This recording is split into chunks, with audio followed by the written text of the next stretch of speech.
When we were on our way to the Premiership in '97, my mate Julian Rowe, who was a head teacher in Barnsley, I'd been going into lots of schools doing poems, and we were sat chatting, and he said, why don't we ring Barnsley FC up and ask if they want a poet in residence?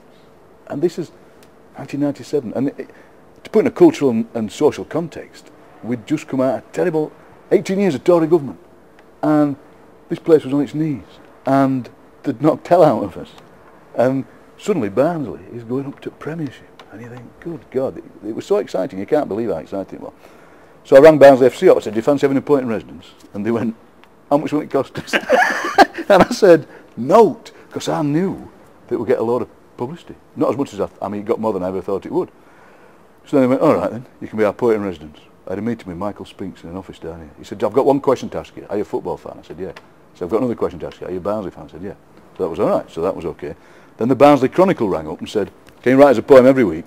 I said, yes. They said, it's got to be 16 lines long. It's got to fit in this space. I said, right. And if I wrote one that was 2 lines longer, they just didn't print last 2 lines. And folks would go, I didn't get that poem. Is it that the modern poetry? So then this is all it was. And then I just did a diary of that year. And it was an amazing year because you couldn't believe that a town like this was in the Premiership. I know things change, but we just had these terrible 18 years. Labour government had got in. We saw that as a great thing. Barnsley in Premier League. I got nominated for a Sony Award for one of these radio programme I'd done. I'd had my speech ready. I said, I was going to say, good things come in threes. Barnsley at Premier League, Labour government, I've won a Sony Award. Didn't win a Sony Award. But the book, there's one, and it's just full of pictures, and there's a great picture in here, if I can find it, of a bloke, because our song, of course, was just like watching Brazil. And there was a fella who used to come. This is him. He got dressed up in what he thought Brazilians looked like. So, he's got a Mexican hat, he's got a bottle of pop on which is written the word tequila, and he's got a beard like Father Christmas, and he's got a parrot on a swing. Because he thought that's what Brazilians look like. And just the joy of the excitement. And I remember the first, we played West Ham, first game, we lost 2-1. And you think, all right. Then we won Palace, second game, 1-0. You think, this Premier League like's not so bad. Third game with Chelsea at home. My daughter, who still comes, she's 30 now, was so excited before the game, she was sick. She was sick upstairs. So, you all right? She says, are you poorly? She said, I'm not poorly, I'm excited. We got here, our samba band walked around the pitch playing, the Chelsea fans clapped. This bloke behind me said, does that know? I think it might be 0-0. And they thrashed us 6-0. Vialli scored 4. And we sat there, this bloke behind me says, he's not going to... So I wrote a poem about it. So it's just full of the poems that I wrote at that time. Because what happened was, that's when we first met, people would ring me up and say, can you do us a poem for this game? And local radio stations, television, American television. And since then, 1 or 2 people have done it since. Attila the stockbroker does it at Brighton and Hove Albion. A woman called Sarah Wardle did it at Spurs. And I just like the fact you can put poetry wherever you like. But what it led to was people getting hold of me. When we have a bad game, they still do it. Now then, put that in the poem. Put that in the bloody poem. Folks heckling me. I've got this fantastic heckle, which I'm going to tell you. I was going down the street in Wunwell, and this bloke comes past, and he winds his window down. He goes, Ian McMillan. I went, yeah. He says, you're on telly? I said, yeah. He said, you're on radio? I said, yeah. He says, you write poems? I said, yeah. He says, you're shite. And he drove off. I went, yeah. God bless the working class.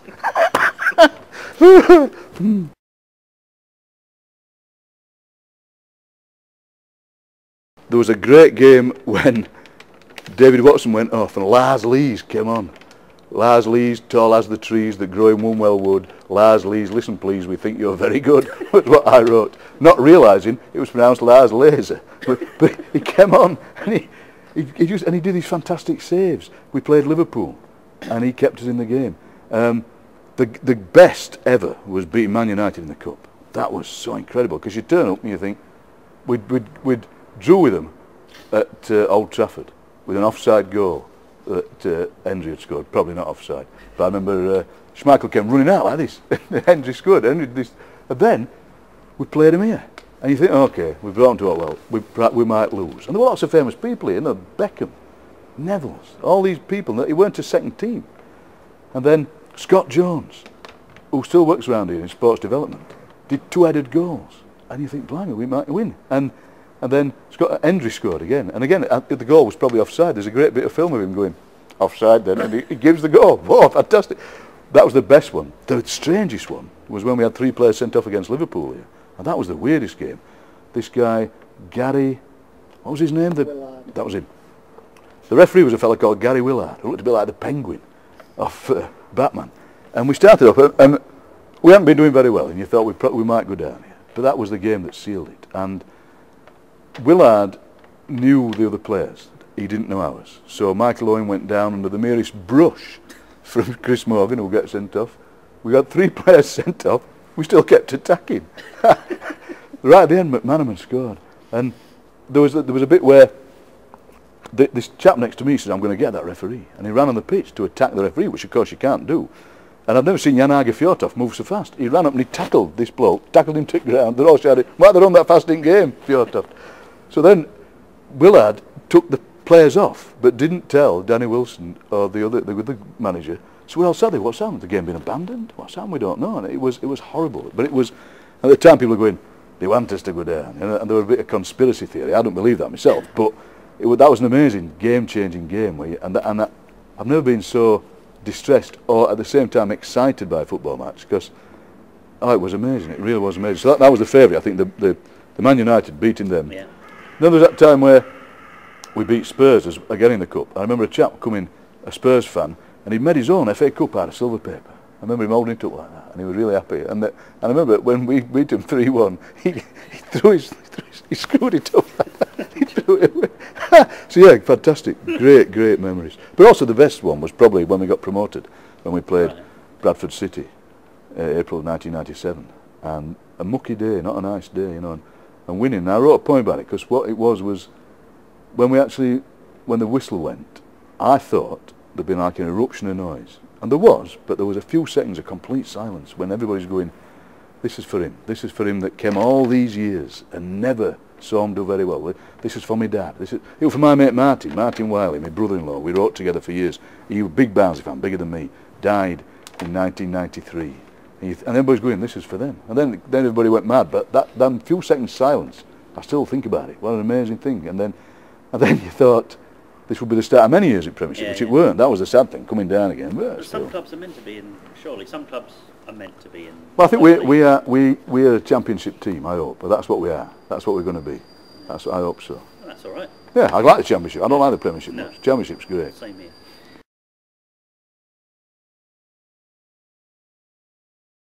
Dickie, it's not my round bird. Yeah, that's the one. Dickie no doubt cried when you were relegated from the Premier League. Did you? I didn't, because I felt that this was a temporary blip in our rise to European glory. I thought, oh well, we're going to be one of them yo-yo teams. Turns out we're just a yo team who went. No, I didn't actually, because I thought I've had excitement, I've had this, and I genuinely thought, all right, we're down, but we'll be back up. I thought Danny Wilson would stay, that we'd go back up, but it would be just a temporary thing. We had good players. I don't know if we were lucky, you know, to go up with a team that was all right, because the 3 teams that went up came down that year, Bolton and Palace, who since then have gone up and down. We never have. So I wasn't that distressed. I remember bumping into John Dennis and him saying, "How are you?" I said, "Well, I'm not." He was much more upset than me, because I said, "I think we will be back," you know. And how naive was that?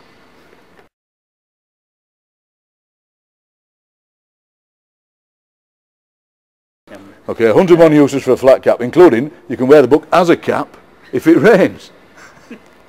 Have a match. Well, what is your favourite alternative use of the many, of the 100 you've got? There are many in here. There's things like it was used in the Bible as a Moses basket.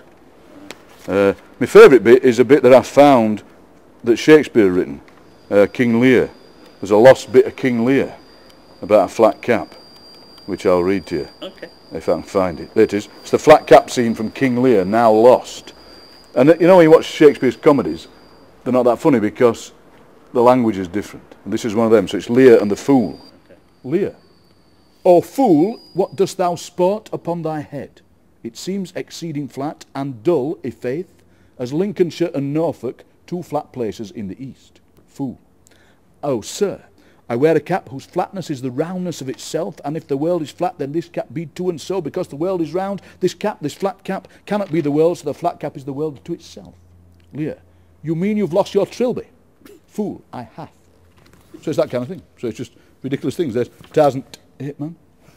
So it's, me and my friend Tony Husband, the great cartoonist, we just do these books for the Dalesmen, and got the 101 uses for flat cap, did 101 uses for a Yorkshire pudding. We're kind of running out of Yorkshire cliches. He's from Lancashire, so he said 101 uses for a Yorkshireman's wallet. I said, no. So I like doing that kind of thing, so that's my latest publication.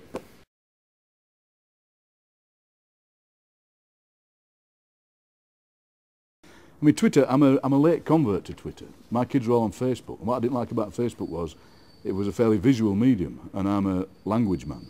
Then I discovered Twitter, and I naively thought to start with the 140 characters didn't include the spaces between the words, right. But they do, and so I like the discipline of it. It's a test. It is a real test. So every morning I do my morning. I get up ridiculously early. I've always woken up ridiculously early. I've noticed. So I wake up crack of dawn. I do some gentleman's exercises. So my wife thinks I'm having a stroke, so I do some exercises, and then I go for my morning stroll, and I tweet what I see. And the thing is, what I like about it is it gets my brain going first thing in the morning. It gets me thinking linguistically, metaphorically, narratively, and to squeeze it into 140 characters. So this morning's tweet, I went for my walk, there was a young woman sat in a car, and the car was revving gently, like she was waiting for somebody, but she was looking out like that. She was looking at nothing. It was really odd, so I tweeted her, and then I went in the paper shop, and I dropped a 10-pence piece, and it rolled out the window like, it was like the gingerbread man when he escapes, it rolled out like that. So I put them to him in my tweet, and then a little narrative happens. My favourite one still is when I saw a bloke in a high-vis jacket walking past a bloke in a camouflage jacket, and they just cancelled each other out, and I tweeted that. So and then I'm on the train a lot because I don't drive, so I tweet on the train. So you see the most amazing things. The other day, this fella's shouting down his phone, "I'm trying to catch Richard." Fantastic. You're going, Richard, I'm ready for you. You know, things like that. And then people, just snippets that people do. And what I want to do is, I always want people to go, is that all it is? I can have a go at that. I can actually tweet this, and it's poetry. I think it really is. It really, and my wife says I do it too much, and maybe I do. Maybe I'm a bit addicted to it, and then one day it'll fade away, and it's not going to last forever. But I like doing it, and I am followed by 12,000 people. Although what I find is that once you get to 10,000, you get followed by a lot of corporate people, and odd things happen. So I once tweeted the word cufflinks. I think I said something like, "The moon looks like a cufflink." Tweeted this. I got followed by 4 cufflinks firms. That's weird.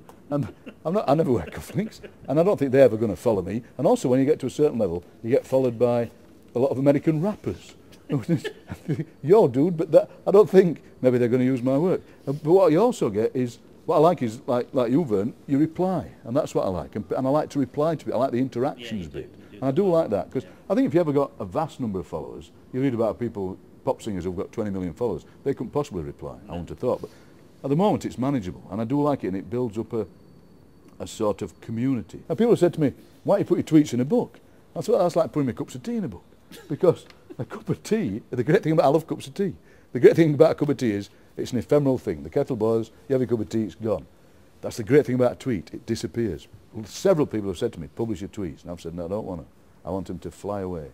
My mate Ian Beasley, the great photographer, said, let's do a book of photographs and tweets. And I said, I don't want to, because they're ephemeral. I like it because it's like a shout you hear here. One of the best ones I ever heard here, a chap ran past, forgot what we played for, he had a load of orange hair, like proper red hair. This bloke shouts out, that looks like a busted cushion.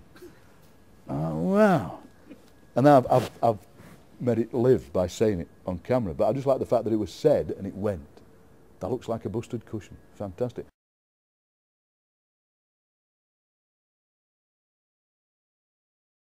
When I was a younger man, when I brought the kids were all little, I bring my 3 kids and my mate's 2 kids, and me and 5 kids, we'd always put a ridiculous bet on. We'd put £1 on Barnsley to win, 9-0, Chris Morgan to score 3. And if you won, you'd be able to buy several new players. And I just did it for the daftness of it. And also because it might happen. That's the great thing about it. That's, like I said, football. It never happened yet, and it probably won't. But what's the point in betting on a 0-0 draw or something like that? No, I never have. Perhaps I should, with my powers of prediction.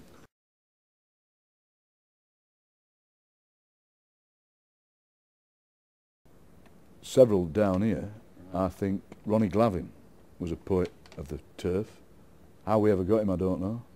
But he was fantastic. He'd do that thing where he was actually, we sometimes get it when we get players on loan from higher leagues, Like, for example, when Daniel Nardiello came to us from Manchester United, the first game he played, he scored 2 and made 1. But he was cleverer than the rest of the people on the pitch because he'd been brought up Man United way and he was a cleverer player. So he'd pass to where the player would be if they got the same amount of brains as him. And they went, what are they passing there for? Because he assumed they were as clever as him. And Glavin was like that. He was cleverer than everybody else. And he had that strange thing that grandmasters have at chess, where they know what's going to happen in 5 minutes. He had that's what great footballers can do, I think. They can predict the future. And so they go, if I pass to him, then he will pass to him, then I'll be there, and it will come off him, and I'll get it. Paddy McCourt does it to the same extent. He does that thing where he goes, if I kick it against him, it'll land here. And it's not a thought process. I don't think it's some instinctive process. So Ronnie Glavin, I would say, I used to love watching Neil Redfern, because he had skill, but also huge heart. And had that thing where somehow, you get it with other games, like Tendulkar would be able to change a game simply by the force of his will. By going, look, we're losing, but actually, if I concentrate hard and stick my chest out, we're going to win. And so seeing a player like Redfern in his height, and the same with, I've got to say, Johnny Hendry. When we signed Johnny Hendry, there were a big picture on back at Chronicle, not another all-the-way ex-Middlesbrough player, and a picture of Johnny Hendry like a flaming barrage balloon. But yeah, that he scored this fantastic goal to put us top at league when we were going up against Sheffield United just before Christmas. And this thing where, this sublime movement where it was late at night and he just got in front of goal. It was at Bramall Lane. And just did this thing where you thought he was going to kick it here. He just did a side foot goal. And we were just gobsmacked. And you think, oh, that's players. And sometimes it's deliberate, we know, and sometimes it's accidental. But it's players like that. And it is like poetry. It is like, and it's got it's working man's ballet, as they used to say. It really is. And you can't, and you go home and you say, what you don't tell you, look at that, look what he did there. And people go, was it really that good? And it's because you were there at that moment, when the moment before you thought he couldn't do it, the moment after you thought, has he just done it? And the moment he does it. And what often happens, the moment he does it, you're going like that, saying, passes a crisp, or I'm just nipping to the toilet. The number of goals you miss because you go to the toilet, I curse my bladder so much because I'm a middle-aged man, I can't have too many cups of tea. It's terrible, isn't it? And you think, no, it's happening now, just nip down. You can hear all the seats going up. Oh, what happened? He missed another goal. Sometimes he got to a stage with me where people around me say, go to the toilet, Ian, because we're going to score in a minute if you'll go.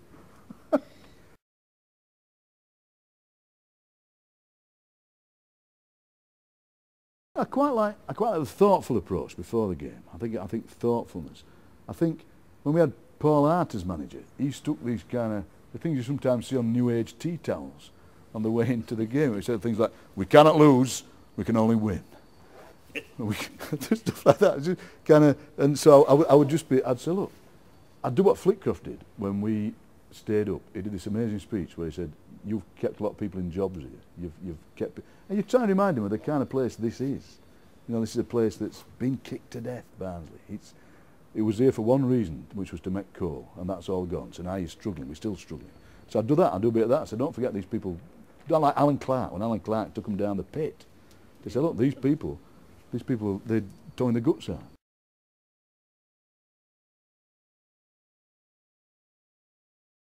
What I'd do is, I'd do it in limericks.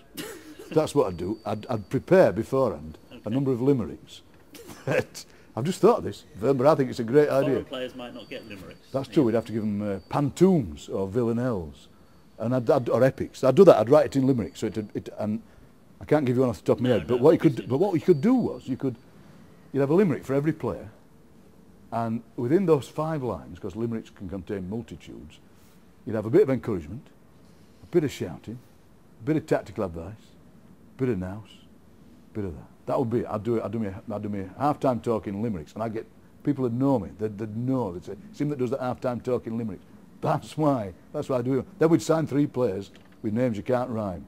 We'd sign Orange, Mr. Silver, and Mr. Purple, and that's when it all go to pot, because you can't rhyme Orange, Silver, and Purple.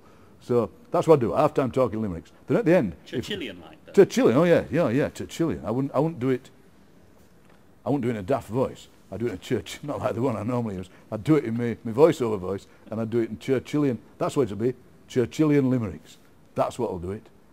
Yeah, I can see that working. Barnsley would be up, and they say, how'd you get up, lads? And they go, you know, it's all due to the gaffer's Churchillian limericks.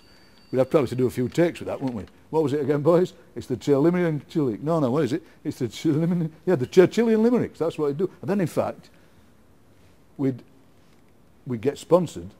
There's an insurance company called Churchill. There is. That's what we'd be. You'd end up sat in a car like Dawn French, Yes, I would. talking to a... I would. And then we'd be sponsored by the City of Limerick and Churchill Insurance. I can see it now.